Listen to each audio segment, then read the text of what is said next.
Now we will look at the basics of graph theory, so how to represent a graph, some notations, and how to perform some operations, basic operations on graphs.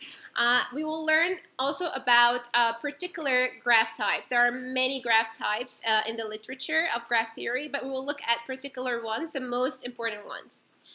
So here, for graph representation, if you guys remember the definition of a graph, it's basically a set of nodes and edges. We can represent a graph using what we call an adjacency matrix A of size n by n, where n is the number of nodes in the graph. And this matrix, it encodes the pairwise weights of its edges. So we call it connectivity or adjacency matrix, and this matrix captures the pattern of pairwise similarities or pairwise relationship between these nodes. So the matrix, let's look at this example. So this is, for example, how we represent a brain graph. So this is an adjacency matrix. Let me use another color. Okay, so we have an adjacency matrix right here.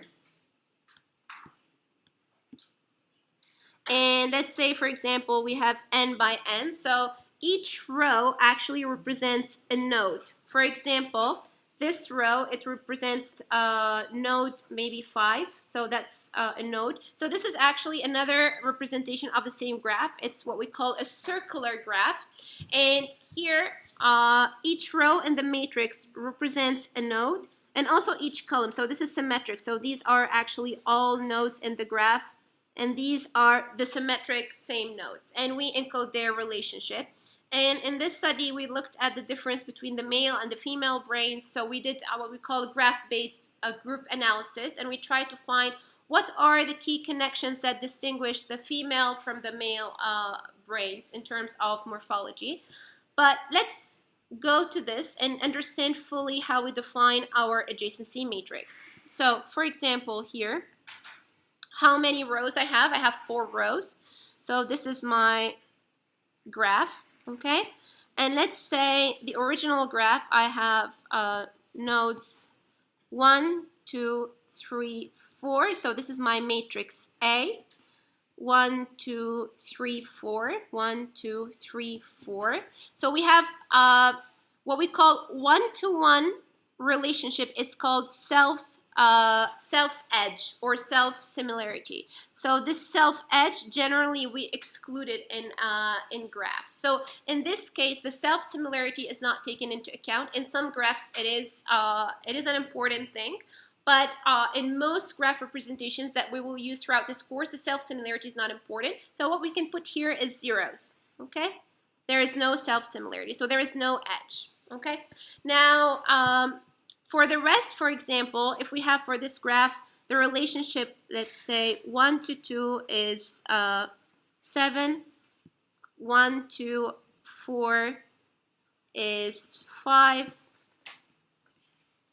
4 to 2 is maybe 2, okay? So these are the strength of the connection between these nodes. In here, I'm going to add another 1, 2. So how are we going to construct this matrix? How are we going to represent this graph G, right, and transform it into its matricial representation? It's quite easy. So we look at the relationship between 1, 2. So we have 1, 2, and 2, 1 are the same because here we have only one edge, okay? So it's symmetric, so we have only one connection between these two. And the strength of the connection is basically 7. So we're going to put 7 here and 7 there, okay? Now we look at for example, 2, 4. So 2 and 4, and also we have 4 and 2. The strength of the connection is 2. So this is how we build our matrix. And then we have, for example, for 2, 3 and 4. 3 and 4, so 3 and 4, and also this one. So we have 2. And the rest basically is we have the 1 with 3, so, and as you guys can see, we have also 1 with 4. 1 with 4 is 5, okay? And we have Do we have 3 with 1? No, we don't have 3 with 1, so it's 0. There is no connection. Do we have 3 with 2? No, so it's 0. There is no connection. And here, I forgot there is a 0 right here. So, oh, sorry, let me put the same. So here, in terms of taxonomy, these elements, guys, let me just highlight them. These elements, we call them the diagonal elements, okay? So these are the diagonal elements. And all other elements, so for example, the elements in my adjacency matrix belonging to this part, this is what we call the lower part of the adjacency matrix, and it is off diagonal because it does not include the diagonal. And the other part, so this is quite simple, right? But this adjacency matrix is very important. We use it in deep learning, we use it in spectral analysis of graphs. This representation of the graph, it's one of the most fundamental representations. So here we have upper part. Okay, great. Now we know how to represent a graph as a matrix. So let's look at different terms. So here we define a binary graph. What is a binary graph? So if A is binary, it means all elements between two nodes I and J, okay, two nodes I and J, the value here of this connectivity, it should belong to either be 0 or 1. So that is a binary matrix, okay? So in case A is symmetric, then our graph will be how can we call our graph if A is symmetric? Let's say we have this is our graph here, and if you guys remember, now we don't have any strength because it's either connected or not connected. So if A is symmetric, which means we have a symmetry like in this example, so guys can see that this matrix is symmetric, right? If the matrix is symmetric, we say that the graph is undirected.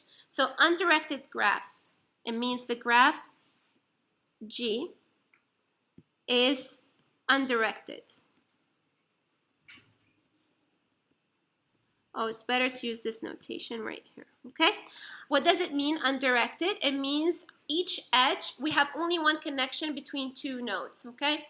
And here, if A is asymmetric, what does it mean? For example, let's look at this case. If we have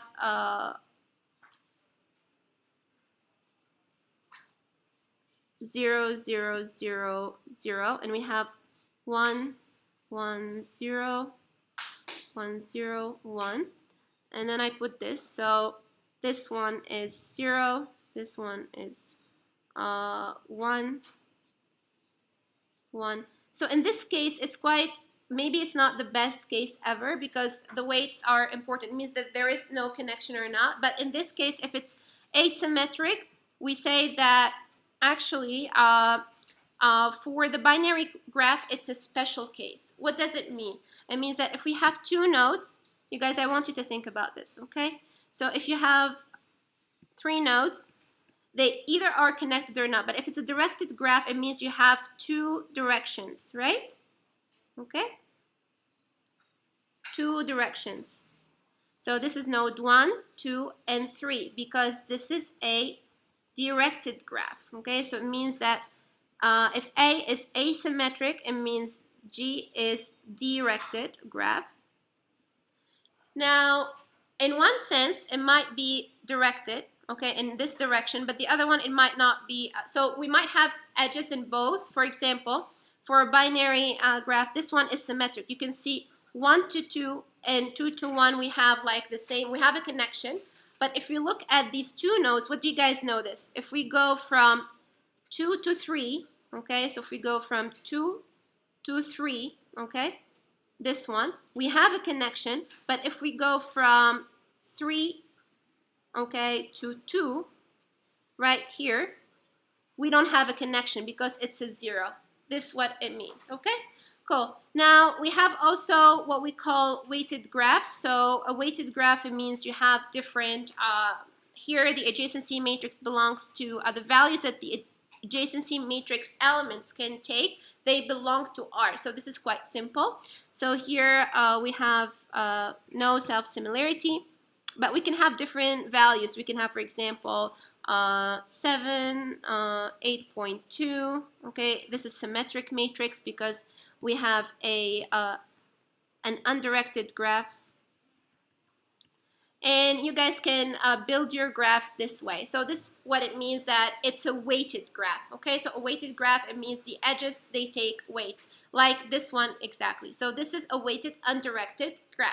Okay, now if I want to make this, actually it's easier to work on this one, to modify, so I will not redraw again. So here, let's say this is one direction, so 1 to 2, so I go from 1 to 2, so I have 7. But if I do 2 to 1, I can change the value, and I can put maybe, I don't know, I can put, for example, 3. So in this case, because I change only one edge, and this one, what does it mean if I keep all of those symmetric? You guys should tell me. This is now is transformed into a directed graph, okay? So in this matrix, how do I know it's a directed graph? Because I spotted an asymmetry here. There is an asymmetry, only one, okay?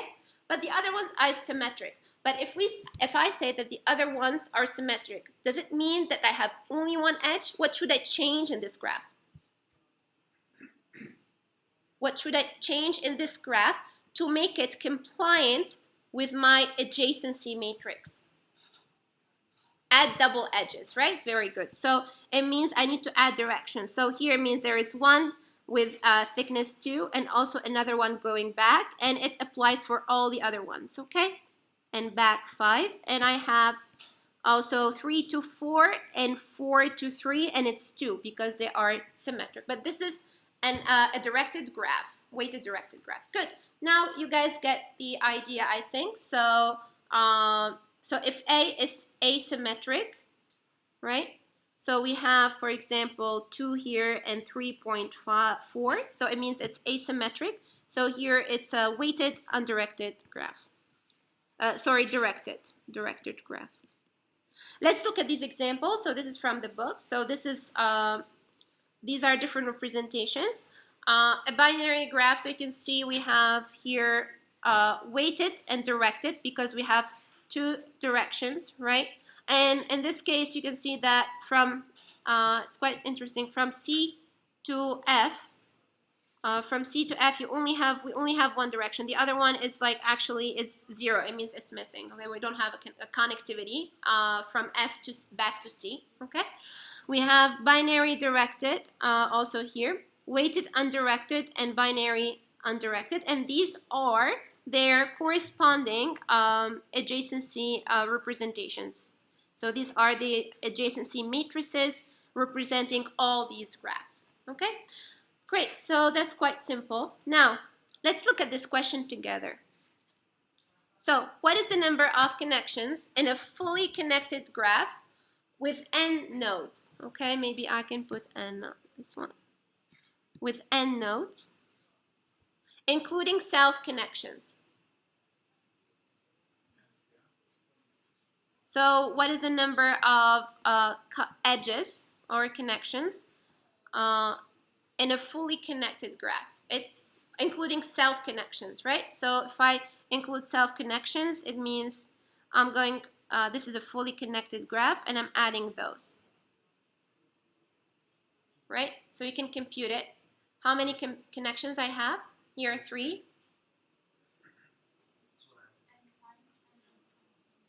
So it depends. So you guys need to keep in mind that when I said, for example, the first one, fully connected, it can be directed or undirected, right?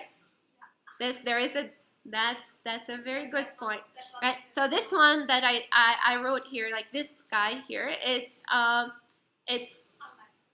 undirected, and then we can have another one like this, okay? It's fully connected with no self-connections, okay? And then I can have another graph that's including self-connections, but it's directed. So you can just play with these examples and try to find how many nodes you have. So, and you can have also directed without self-connections.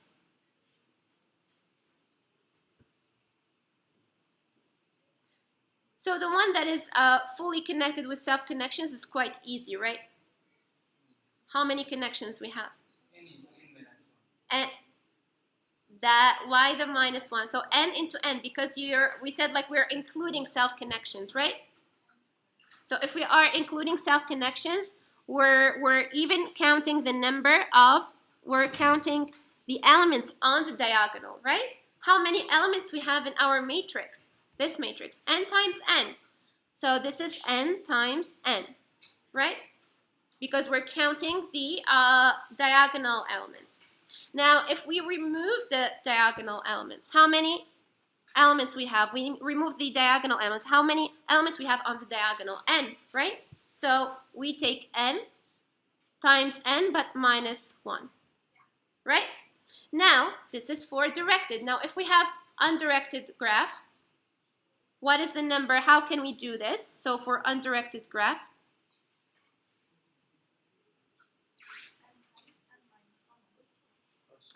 so if we take the off diagonal, this one, so it's n times n -1. So actually we're counting the number of elements that are in the upper part and off diagonal, right?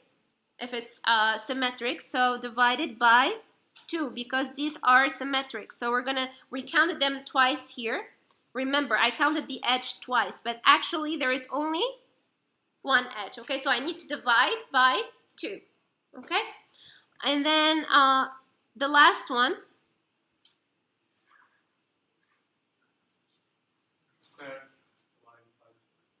so it's quite easy actually, guys, if you think about it. So we can do n divided by 2, but I need to still add how many connections? N connections, self-connections, right? These are my self-connections, and you can do the math, okay? Good. So this is quite simple. So these are the kind of questions that we think about. Now, let's look at operations on graphs. So we're going to look at 2 different operations that are fundamental to graphs, like that we use them all the time. And why we use them? Actually, these are important graph operations. Imagine if you have a graph with billions and billions of nodes, right? Like a Facebook graph of all the people on Facebook, and you want to detect communities, or maybe you want to detect some threats, or you want to predict some political, I don't know, outcomes of some election. So you need to process in a country. Like even in a country, you're still gonna have like probably like thousands or millions of nodes, right? So the problem is that not all nodes are relevant. So graphs have many, can be big, can be immense, large, but some nodes or some edges are not important. So we need to do some thresholding. We need to remove the unimportant nodes. And there are different strategies of doing that. This is the most simple, basic operation ever. But we can learn how to remove nodes that are not important using like a learning-based model. But here we're going like we're doing it brute force, like trying to just remove connections that are weak, for example, not important in our graph. So this is the definition. Let's look at the definition. So thresholding or sparsifying a graph. So there is a slight difference. So I'll explain. So let's say first, thresholding a graph at a specific cutoff threshold value tau.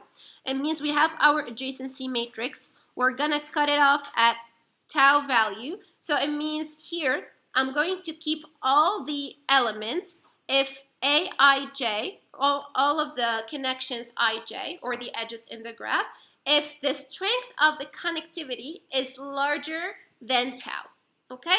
Otherwise, I will remove that edge, okay? So I'll only keep the connections that are stronger than this threshold. This threshold can be any value, can be 0, 0.1. It depends on the scale or the range of values you have in your on your connectivity in your graph. but it's quite simple. Now, sparsifying generally, when we say we sparsify a graph, you can think about it like over-thresholding a graph. So you want to remove many connections. So your tau should be maybe too large, okay? So you only keep few connections. So many values are removed. So when you say sparsifying a graph, this matrix here, so this is, for example, an input matrix, and we thresholded this matrix, so at a particular threshold value, so we removed many connections, so you guys can see all of these black elements are like non-existing connections in the graph. But if we want to make it sparse, it means we only keep 10% of those connections. So maybe I will remove all of those, right? And I will keep only 10%. So in that sense, my graph will be sparse. It will retain very, very few important connections that I can use for my analysis, okay? So thresholding has many positive attributes. First one, I would say, thresholding a matrix, it helps reduce the influence of low weight and potentially spurious connections or edges in a network. So this helps remove basically some noise. Okay, so maybe those weak connections are not important in the data problem you're solving. It depends. Okay, but let's say hypothetically the weak ones are not important, so you're removing all the weak connections. Okay. Now, also, thresholding makes dense networks easier to process. So it sparsifys the adjacency matrix by removing many edges, right? So dense networks are very, it's computationally too expensive to process them. You're going to see that in your projects when you're using different graph analysis algorithms on large-scale data sets. I remember one of my students coming to me and saying, oh, my algorithm has been running for 3 days to detect hubs in a network, in this Facebook network, and I couldn't like find any results. And it's like he was using a regular machine. So it depends on the complexity of your algorithm. But if you were to, I asked him to remove threshold the network, which was not, maybe the best thing to do, but at least he can get some results to interpret, okay? So, for example, so this is quite easy. You guys can see it. Let's build quickly a matrix so I can you can understand how it works. So here, this is my adjacency matrix, and I'm gonna put just random values. 9988, and let's say my threshold, my tau is equal to 3.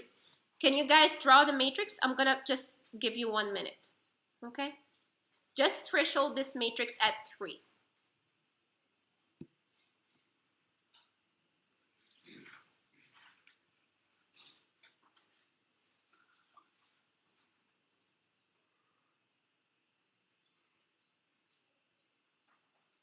Okay, the rest, what should I put? 0, because it's strict, right? It's stricter than tau. If I put strict or equal, then I can keep the 3, right? So in this case, this is my thresholded matrix. Okay, cool. Now, right, so here we have another concept also, which is even stronger than thresholding. It's called binarization. You binarize a graph. How do you binarize a graph? So you apply a threshold, of course. You have a threshold. You need to apply it to your adjacency matrix. You only keep the elements that are greater than your threshold, but you replace their values with ones. So if the connectivity strength is greater than tau, then you put 1, otherwise you put a 0. And this is how you get what we get here. So this is the binary representation of this matrix for a certain threshold tau, okay? So why binarization is nice? So different analysis of binary adjacency matrices, they are interested in understanding the topological patterns of connections. So when you look at graph topology, we'll learn this more later on. You need to know basically who is connected to who, essentially, before looking even at with which rate or with which strength, okay? So you just look at the connectivity pattern, if there is a connection between us or not. And to do that, binarization reveals the topological structure of a graph, okay? So And also, this is important because it helps us understand the topology irrespective of variations in the weights. So this is basically, we don't look at the weights anymore because here, look, the weights are there. So I know this is, you know, these are strong weights, so I might treat them differently. But when you look at binary representation, we look at what? Only structure, okay? Structure. You look at the structure, and you can see in the structure that there are some clusters here. There is some structure that is appearing in your adjacency matrix, okay? Great, so let's do this on this example, same example. I'm not going to repeat it, but if we want to binarize this same matrix at threshold 3, what should I do now, guys? You guys tell me.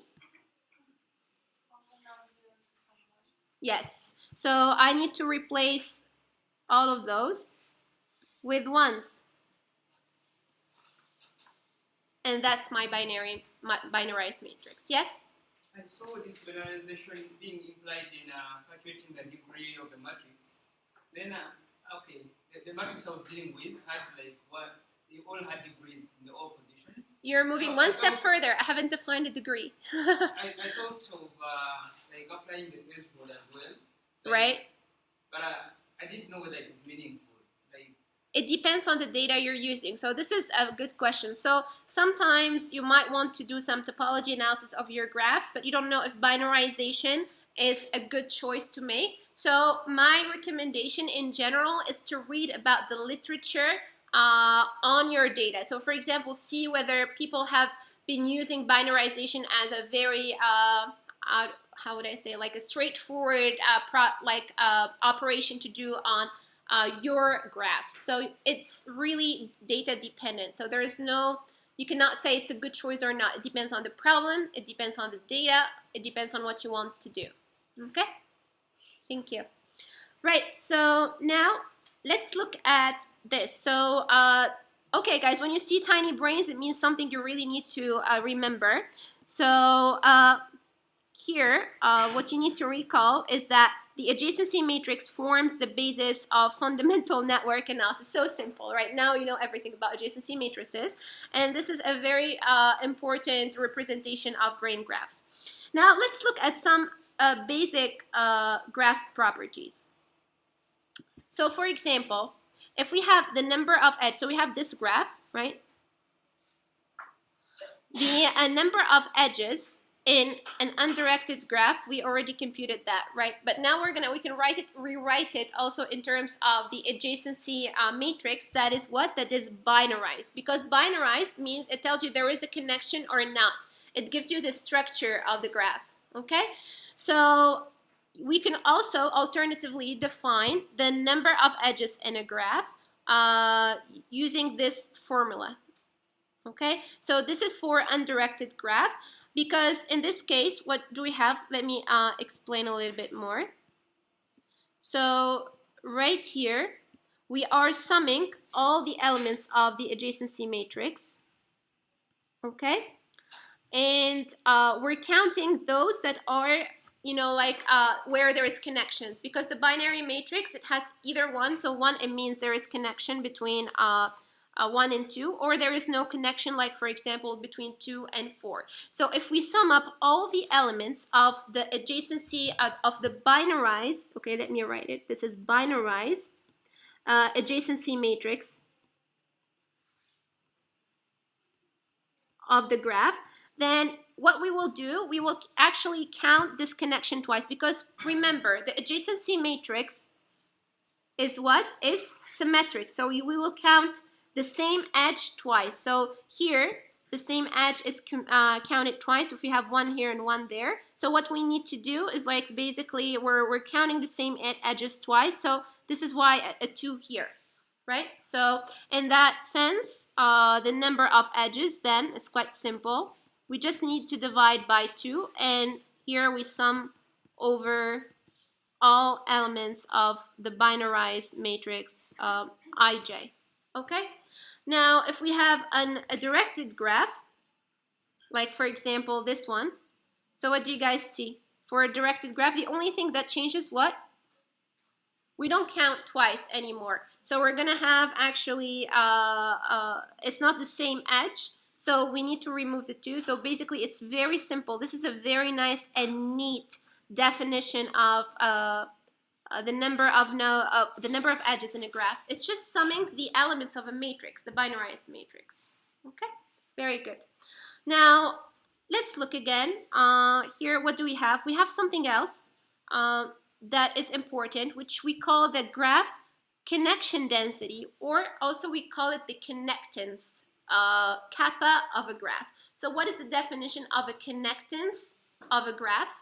So the proportion, it's basically the proportion of non-zero elements in A relative to the total possible number of connections that could be formed in the graph. Okay, so we just need to count the non-zero elements. The non-zero elements in A, it means like all possible connections, right? These are the edges, the number of edges. And then we need to normalize, and by normalizing, we need to divide by the possible number of edges in that graph. So if our graph is undirected, we have seen before, if our graph is undirected, we have the number of edges is n times n minus 1 divided by 2. That's the number of elements in the upper off diagonal part of the matrix. So here we just need to do that. If it's undirected, the connectance of this graph is the number of existing edges divided by the number of possible edges divided by 2. So then it will be 2 GU divided by n times n minus 1. And then for the directed graph, it's quite simple. So we have n times n minus 1, the number of nodes, if we exclude, of course, self-connections. So this is the connectance of our graph. So it's n times n minus 1. Okay? So the connectance of a graph is important because it tells you about its sparsity, it tells you about how dense it is. So you might use it if your graphs are highly connected. You can use this measure to quantify the connectance of your graphs. Let's say, for example, I'm giving you an idea why this is important. Let's say you need to solve a specific problem. Let's say in a homework, okay? I give you a bunch of graphs, like different graphs, different data, and you want to use an algorithm which is quadratic. For example, it's polynomial in its time complexity, or even more than that, to detect, let's say, special important central nodes in your graph. If your graph has, you look at those graphs, what can you possibly do? You can look at the connectance of those graphs. Let's say you have 10 graphs, you plot the connectance, all these values, and maybe then you can choose the one with the lowest connectance because you think it might be easier to run your algorithm and get some results on that one. So connectance can be used for different things, but this is a very simple example, okay? So visualization, this is one of the coolest areas actually, how to display graphs, how to visualize graphs. And sometimes it depends, you know, like if you guys remember, a node can be, it can have different things and can be different things, but there are different tools for visualizing graphs. It's an active area of development. And here you can see, for example, this is a simple graph representation of the brain connectome. So all of these nodes are different anatomical tiny parcels of the brain, and the white edges represent the connectivity between them. And here, this is also a different representation of the brain using circular graphs. So basically, all of these guys here, let me use a different color. So these ones are like nodes. And what we do, we just, you know, display the connection between two nodes in this circular graph. You can also do a 3D visualization of your graphs, which there are different tools to do this.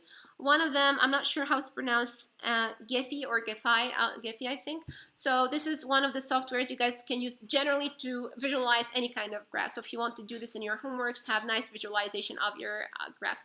But to be honest with you, I remember it depends on the graph. It depends on the RAM you have, the characteristic of your computer. If you want to display like large-scale graphs, your computer might collapse completely. And I've seen that happening many times. So